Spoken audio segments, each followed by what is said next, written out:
de vela en el barrio Posta del viejo Motumara, con su pinta brava de alegre música que alegra la fiesta del Boulevard.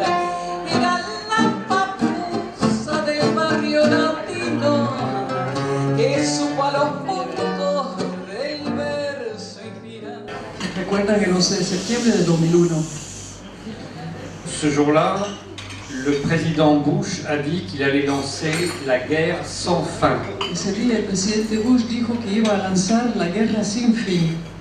Ce jour-là, pendant qu'il prononçait son discours à la télévision le soir, Ese día, mientras pronunciaba su discurso por televisión por la noche, Henry Kissinger publiait un article sur le site internet du Washington Post. Henry Kissinger publicaba un artículo en la página web del Washington Post. Il annonçait que les États-Unis allaient détruire des régions entières. Anunciaba que Estados Unidos iba a destruir regiones enteras. Il donnait déjà le nom de certains pays d'Amérique latine. Y ya daba los nombres de algunos países de América Latina. Dans les jours qui ont suivi, En los días que siguieron, l'équipe de l'amiral Sebrowski a commencé une série de conférences au Pentagone et dans toutes les universités militaires. el equipo del almirante Sebrowski empezó una gira de conferencias en las academias militares y otros círculos, y el Pentágono. Ils ont annoncé qu'ils voulaient détruire la moitié du monde. Anunciaron que querían destruir la mitad del mundo. Il ne s'agissait pas de détruire comme on le fait d'habitude, No se trataba de destruir como se suele hacer, mais de détruire les sociétés, sino de destruir las sociedades, de sorte que plus personne ne puisse s'organiser politiquement, de manera que nadie pudiera organizarse políticamente, de sorte que plus personne ne puisse résister à leur impérialisme. de modo que nadie pueda resistir a su imperialismo. Et il disait, après, nous demanderons aux pays riches de nous payer s'ils veulent accéder aux matières premières des pays que nous aurons détruits. Después le pediremos a los países ricos que nos paguen a nosotros si es que quieren tener acceso a los recursos de los países pobres. Tout cela semblait une sorte de délire. Esto parecía un delirio. Maintenant, regardons ce qui se passe depuis ce moment-là. Ahora, veamos lo que está ocurriendo desde aquel tiempo. L'immense majorité du Moyen-Orient a été détruite.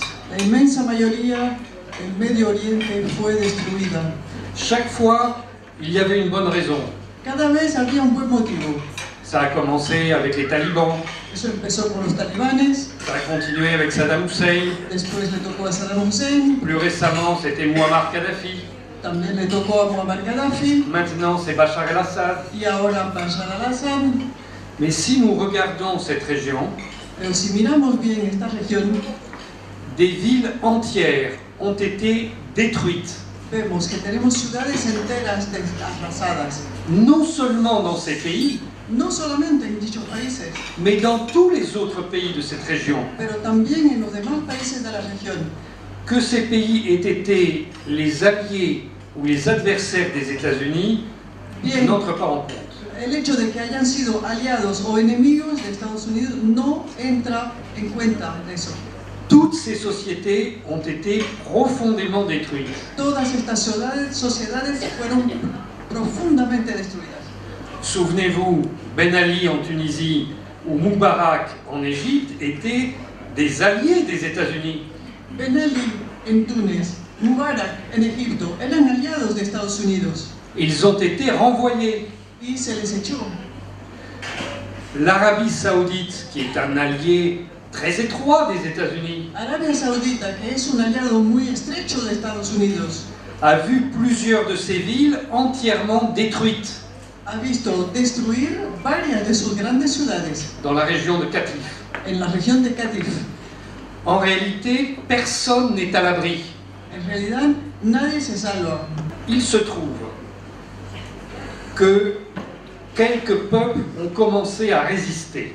Pero da la casualidad de que algunos pueblos empezaron a resistir. Vous savez, on parle de l'axe de la résistance, Se habla del eje de la resistencia, c'est-à-dire le Hezbollah libanais, la Syrie et l'Iran. Irán, Siria y Hezbollah de Irán, de Líbano, digo, de Líbano. Aujourd'hui, seules ces trois forces arrivent à se relever. Son las únicas fuerzas que logran levantar cabeza nuevamente. Tous ceux qui ont cru qu'ils pourraient négocier et discuter avec les États-Unis sont déjà morts. Todos los que se creyeron que iban a poder discutir, negociar con Estados Unidos, están muertos. On présente cet axe de la résistance comme une coalition religieuse. Nos presenta este eje de la resistencia como una coalición religiosa. Alors, toutes les religions du Moyen-Orient en font partie. En este caso, todas las religiones del Medio Oriente forman parte. La Syrie, par exemple, est d'abord un État sunnite, puis après un État chrétien. Siria es primero un estado suní y después un estado cristiano, Tandis que l'Iran et le Hezbollah sont chiites. mientras Irán y Hezbollah son chiitas. En fait, ceux qui se battent pour la liberté de leur peuple et non pas pour une religion. En realidad, los que combaten luchan por la libertad de su pueblo y no por su religión. Maintenant, si nous regardons les écrits du Pentagone, Ahora bien, si nos fijamos en los escritos del Pentágono, ceux qu'ils ont écrits en 2001, lo que escribieron en 2001, ils disent qu'ils vont donc détruire la moitié du monde. dicen que van a destruir la mitad del mundo. Ils ont commencé par le Moyen-Orient. Empezaron por Medio Oriente. Et que vont-ils faire maintenant? ¿Y qué van a hacer ahora? Ils peuvent soit attaquer l'Asie du Sud-Est, Pueden o bien atacar el suroeste de Asia, soit attaquer le bassin des Caraïbes. o si no, atacar la cuenca del Caribe. Il suffit de regarder les cartes qu'ils ont publiées. Basta con mirar los mapas que ellos mismos publicaron. S'ils attaquent l'Amérique latine, Si atacan América Latina, ils vont commencer par le Venezuela. empezarán por Venezuela. Alors c'est très facile, hein. Es muy fácil. Le Venezuela est quasiment tout seul. Venezuela está aislado. Donc, lorsqu'ils auront détruit le Venezuela, Una vez que hayan destruido Venezuela, ils étendront la guerre dans toute cette région. van a extender la guerra en toda la zona Et personne ne pourra résister, y nadie podrá resistir, sauf si dès à présent on s'organise pour cela. a no ser que nos organicemos desde ahora, ya. Au Moyen-Orient, le Hezbollah, la Syrie et l'Iran s'étaient déjà préparés à des guerres. En Medio Oriente, Irán, Hezbollah y Siria ya se habían preparado para unas guerras, Mais ils pensaient que ces guerres, ce serait face à Israël. pero pensaban que las guerras iban a ser contra Israel. En fait, la guerre qui est survenue, c'était à la fois contre Israël, mais aussi contre le Royaume-Uni et les États-Unis. En realidad, la guerra que ocurrió era a la vez contra Israel, pero también contra Estados Unidos y contra Inglaterra. Et ces États n'ont pas engagé leur propre armée. Y estos estados no comprometieron a sus propios ejércitos allí. C'est la guerre zéro mort pour eux. Es la guerra cero muertos para ellos. Mais depuis les pays voisins, depuis la Turquie par exemple, ou la Jordanie, Pero desde Turquía o desde Jordania, los países cercanos, ils ont organisé des armées de mercenaires. organizaron ejércitos de mercenarios. Au moins 250 000 combattants venus d'ailleurs sont entrés en Irak et en Syrie pour détruire ces pays. Por lo menos 250.000 combatientes venidos de otras tierras se concentraron en Irak y en Siria para destruirlos. Ce sont des armées gigantesques. Son ejércitos gigantes. Ces gens n'avaient pas de formation militaire importante. Era gente que no tenía una formación militar, Mais ils avaient un armement de très haute qualité. pero tenía un armamento de muy alta calidad. Dès le premier jour, par exemple, ils avaient des systèmes de vision nocturne, Desde el primer día tenían sistemas de visión nocturna, alors que l'armée syrienne était sous embargo depuis 2005 et n'en avait pas. mientras que el ejército sirio padecía el bloqueo desde 2005 y no tenían esas armas. C'était une guerre totalement asymétrique. Era pues una guerra asimétrica. Exactement comme lorsque l'Argentine a voulu libérer son territoire face au Royaume-Uni. La misma situación que cuando Argentina quiso liberar su territorio frente a Gran Bretaña. Au Malouine, l'armée argentine n'avait pas de système de vision nocturne, tandis que les Britanniques en avaient. En Malvinas el ejército argentino no tenía sistema de visión nocturno, mientras que los británicos sí las tenían. Ces djihadistes avaient des manettes de communication avec l'OTAN et des images satellitaires du champ de bataille. Los yihadistas tenían maletas de comunicación con la OTAN y percibían los satélites, recibían las señales de los satélites. Ils savaient où était l'armée syrienne, mais l'armée syrienne ne savait pas où ils étaient. Sabían dónde se encontraba el ejército sirio y este no sabía dónde localizarlos a ellos. Pourtant, la Syrie a résisté. Y sin embargo, Siria resistió. À partir de la mi-2012, les djihadistes ont commencé à construire des fortifications. A mediados del 2012, los yihadistas empezaron a edificar fortificaciones.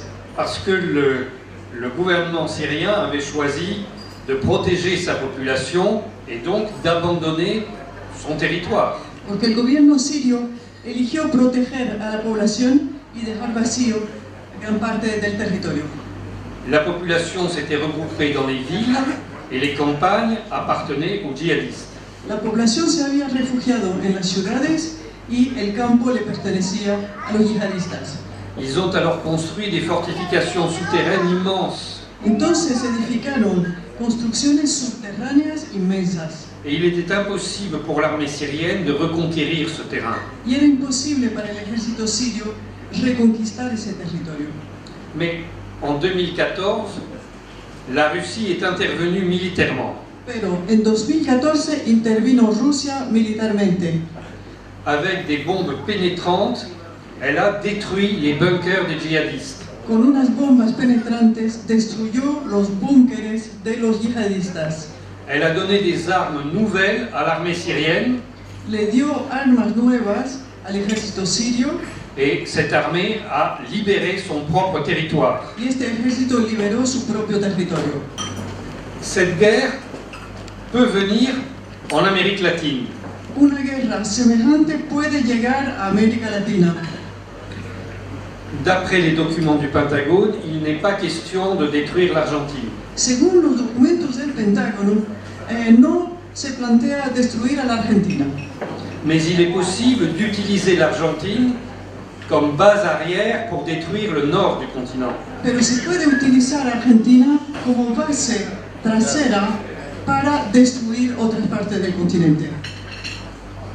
Dans cette guerre, les États-Unis, le Royaume-Uni et Israël avancent ensemble. En esta guerra, Israel, Estados Unidos y el Reino Unido avanzan conjuntamente. C'est ce que nous avons vu dans chacun des États du Proche-Orient. Es lo que se pudo observar en cada uno de los estados de Medio Oriente, Sans aucune exception. sin la menor excepción. Il se trouve que ici en Argentine, vous avez déjà les États-Unis, le Royaume-Uni et Israël. Da la casualidad de que ustedes aquí en Argentina ya tienen a esos tres países, Estados Unidos, Reino Unido e Israel. Il n'est pas difficile de comprendre que ces États vont chercher à vous utiliser pour détruire le nord du continent. No es difícil entender que estos tres estados van a procurar utilizarlos a ustedes para destruir otra parte del continente. C'est à vous de réagir dès à présent. Les toca a ustedes reaccionar ya. Parce que si vous ne réagissez pas, vous vous trouverez insensiblement emporté dans ce mouvement. Porque si ustedes no reaccionan, se van a encontrar arrastrados ineludiblemente en ese movimiento, en esa dinámica. Et lorsque vous voudrez vous retirer, il sera trop tard. Y cuando quieran retirarse, ya será demasiado tarde. Merci.